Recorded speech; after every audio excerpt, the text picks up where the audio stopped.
Basic diamond માર્કેટથી સુરતના હીરા ઉદ્યોગ માટે રાહતના સમાચાર સામે આવ્યા છે। લગભગ 13 મહિનાથી ચાલતી લાંબી મંદી બાદ હવે પોલિશ્ડ હીરાના ભાવ સ્થિર થતા જોવા મળી રહ્યા છે, જ્યારે નાના કેરેટના હીરામાં તેજીનો માહોલ બન્યો છે। જો કે બીજી તરફ હીરા ઉદ્યોગમાં સુધારાના સંકેતો વચ્ચે પણ રત્ન કલાકારો હજી ઓછી મજૂરી અને ઓછા કામની સમસ્યાનો સામનો કરી રહ્યા છે। ગ્લોબલ ડાયમંડ માર્કેટમાં લાંબા સમયથી ચાલી રહેલી મંદી બાદ હવે હકારાત્મક સંકેત જોવા મળી રહ્યા છે। રેપાપોર્ટ ટ્રેડ ડાયમંડ ઇન્ડેક્સ મુજબ માર્ચ 2025 પછી જુલાઈ એવો પ્રથમ મહિનો છે જેમાં હીરાની ચારેય મુખ્ય કેટેગરીમાં ભાવ સ્થિર અથવા પોઝિટિવ નોંધાયા છે। 1 કેરેટ પોલિશ્ડ હીરાના ભાવમાં સતત 13 મહિનાથી ચાલતી ઘટાડાની શ્રેણી હવે અટકી ગઈ છે।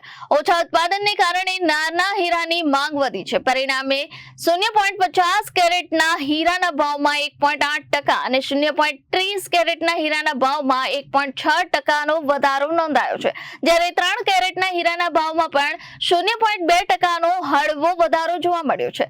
નવી અમેરિકન ટેરિફ નીતિ હેઠળ ભારતના હીરા પર 10% ડ્યુટી યથાવત રાખવામાં આવી છે, જ્યારે બેલ્જિયમ, બોત્સવાના અને નામ્બિયાથી આવતા હીરાને ડ્યુટીમાંથી મુક્તિ આપવામાં આવી છે। આ દરમિયાન ડી બીયર્સે વેનેશિયા માઇનમાં આગામી 2 વર્ષ માટે ઉત્પાદન સ્થગિત કરવાનો નિર્ણય લીધો છે। સાથે જ એંગ્લો અમેરિકન કંપની ડી બીયર્સમાં પોતાના 85% ભાગીદારી વેચવા અંગે પણ વિચારણા કરી રહી છે।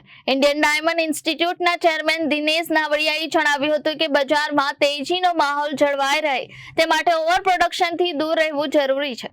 ઉદ્યોગ હવે માંગ પ્રમાણે જ હીરા ઉત્પાદનનું કરવાની નીતિ અપનાવી રહ્યા છે, જેના કારણે બજારમાં ધીમે ધીમે સુધારો જોવા મળી રહ્યો છે।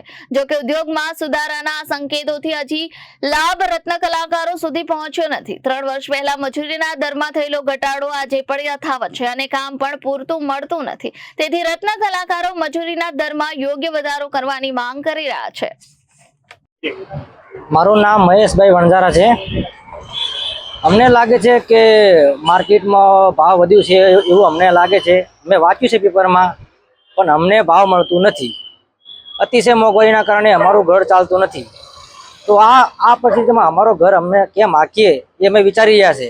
શેઠિયા લોકો ઘણું લાભ લે છે, તો અમારી એક વિનંતી છે કે અમને પણ થોડું લાભ આપો તો સારું રહે। નકર અમે પછી એ વિચાર કરીએ છીએ કે આ હીરા મૂકી દઈએ અને આ ખેતીનું કામ શરૂ કરીએ। બીજો અમારી પાસે કોઈ ઉપાય નથી। તમે લાભ લો છો તો થોડુંક લાભ અમને પણ આપો તો સારું રહે એમ। અને થોડું ભાવ વધ્યું એવું અમે સાંભળ્યું છે, પણ અમને ભાવ મળતું નથી। અમે એ જ ભાવમાં હીરા કહી રહ્યા છીએ, જે પહેલા ભાવ હતું એ જ ભાવ। બાકી અત્યારે અમને એવું લાગે છે મંદી ચાલે છે એવું લાગે છે। સમગ્ર વિશ્વની અંદર જે પ્રમાણેનો માહોલ, ખાસ કરીને યુક્રેન રશિયાના યુદ્ધના કારણે, પછી અમેરિકા, ઇઝરાયલ, લેબનીઝ, ઈરાન, આ બધા જ યુદ્ધના કારણે ખાસ કરીને સુરતની ડાયમંડ ઇન્ડસ્ટ્રી ઉપર એની ખૂબ મોટી નેગેટિવ ઇમ્પેક્ટ ઊભી થઈ હતી। કારણ અમેરિકા સૌથી મોટું બજાર હતું। આજે જે કંઈ પ્રોડક્શન કટ એન્ડ પોલિશ થાય છે એનું એટલું કન્ઝપ્શન 70-75% અમેરિકા હતું। અમેરિકાની અંદર કોરોના કાળ પછી જે પ્રમાણે મંદીનો માહોલ, ફુગાવાનો દર ઊંચો, લોકોની ખરીદ શક્તિ ઘટી, એના કારણે ડાયમંડ જ્વેલરી હોય કે કટ એન્ડ પોલિશ હોય એની અંદર પણ ઘટ જોવા મળતી હતી। આ કન્ટિન્યુટીના કારણે ઇન્ડસ્ટ્રી સાથે જોડાયેલા લોકોએ ડિમાન્ડ ઓછી થતાં ધીરે ધીરે એમનું પ્રોડક્શન પણ ડાઉન કરેલું। ઓલરેડી સ્ટોક તો ખૂબ મોટા હતા, એ પછી પતલી સાઇઝ હોય, જાડી સાઇઝ હોય, સ્ટોક હતો। જે ભાવ એ પ્રમાણે વેચતા હતા। નવું પ્રોડક્શન કરવામાં લોકો ખચકાતા હતા કે ભાઈ નવું પ્રોડક્શન એડ કરીને વધારે લોસ કરવો। સતત 3-4 વર્ષ સુધી આ મેથડ અપનાવતા પ્રોડક્શન કટ, પછી રશિયાના ઉપર પ્રતિબંધ મૂકવાના કારણે પટલી રફની આયાત ઓછી થઈ ગઈ હતી। એટલે એકંદરે જોઈએ તો આ બધી સાઇઝોમાં, પટલી સાઇઝોમાં પ્રોડક્શન કટ આઉટના કારણે આ પ્રોડક્શન એકદમ કંટ્રોલ થઈ ગયું। પરંતુ હવે સ્ટોક બધા પાસે ઓછો થઈ ગયો છે। 5 વર્ષ કન્ટિન્યુટી પ્રોડક્શન ઉપર કંટ્રોલ કરતા સ્ટોક ઓછો થવાના કારણે અત્યારે માર્કેટની અંદર જે કાંઈ ડિમાન્ડો છે છેલ્લા 3-4 વર્ષથી 40% જેવી, એ તો સતત જળવાયેલી રહે છે। નવો સ્ટોક છે ને, જૂનો સ્ટોક એ લગભગ પૂરો થવા આવ્યો છે।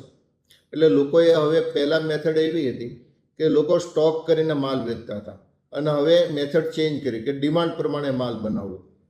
એટલે ડિમાન્ડ પ્રમાણે જ્યારે માલ બને ત્યારે એના પ્રાઇસ લોકોને મળતા હોય છે. એટલે લોકોને અત્યારે ઓર્ડર આવે અને ઓર્ડર આવ્યા પછી રફની ખરીદી કરી અને સપ્લાય કરે છે. આના કારણે છેલ્લા 6 મહિનાની અંદર પટલી સાઇઝોના માલની અંદર થોડો ભાવની અંદર વધારો પણ જોવા મળ્યો છે અને ઇન્ડસ્ટ્રી માટે ફાયદારૂપ છે.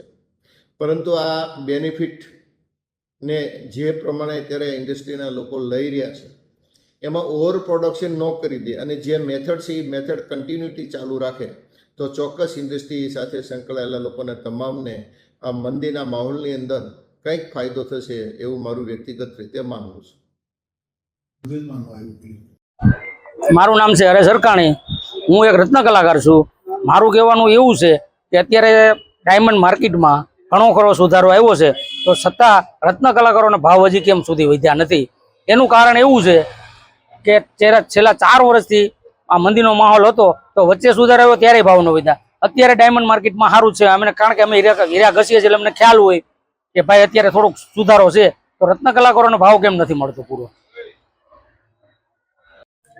હાલમાં જે ઝીણા હીરાની અંદર જે માર્કેટની અંદર મુવમેન્ટ આવી છે અને ઇન્ટરનેશનલ માર્કેટમાં જે માલની માંગ ખપત થવા લાગી છે, ત્યારે આ જે મુવમેન્ટનો લાભ છે એ રત્ન કલાકારોને મળવો જોઈએ. કારણ કે જ્યારે મંદી આવે છે એટલે રત્ન કલાકારોના પગાર અને ભાવ તોડી નાખવામાં આવે છે. 2 વર્ષની અંદર 80 કરતા વધારે રત્ન કલાકારોએ આત્મહત્યા આર્થિક સંકળામણના કારણે કરી છે.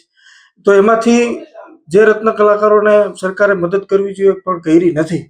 ત્યારે આ ઉદ્યોગકારો અને ઉદ્યોગકારોના સંગઠનોને હું કહેવા માંગુ છું કે જે આ મુવમેન્ટ આવી છે એ મુવમેન્ટનો લાભ રત્ન કલાકારોને મળવો જોઈએ અને રત્ન કલાકારો થકી જ આપણી ડાયમંડ ઇન્ડસ્ટ્રીની અંદર ચમક છે. તો જે તમે મોટી મોટી ગાડીઓ અને મોટા મોટા બંગલોમાં રહ્યો એમાં પણ રત્ન કલાકારોની મહેનત સમાયેલી છે. તો તમામ જે રત્ન કલાકારો છે આ મુવમેન્ટનો લાભ મળવો જોઈએ. કારણ કે જ્યારે મંદી આવે છે ત્યારે ભાવ તોડી નાખવામાં આવે છે, તેજી આવે છે ત્યારે એ જ ભાવની અંદર કારીગરોને કામ કરાવવામાં આવે છે. થોડીક પણ આપણે માનવતા રાખીએ અને આ મુવમેન્ટનો લાભ રત્ન કલાકારોને આપીએ. નમસ્કાર. Bureau report Janadesh news, Surat.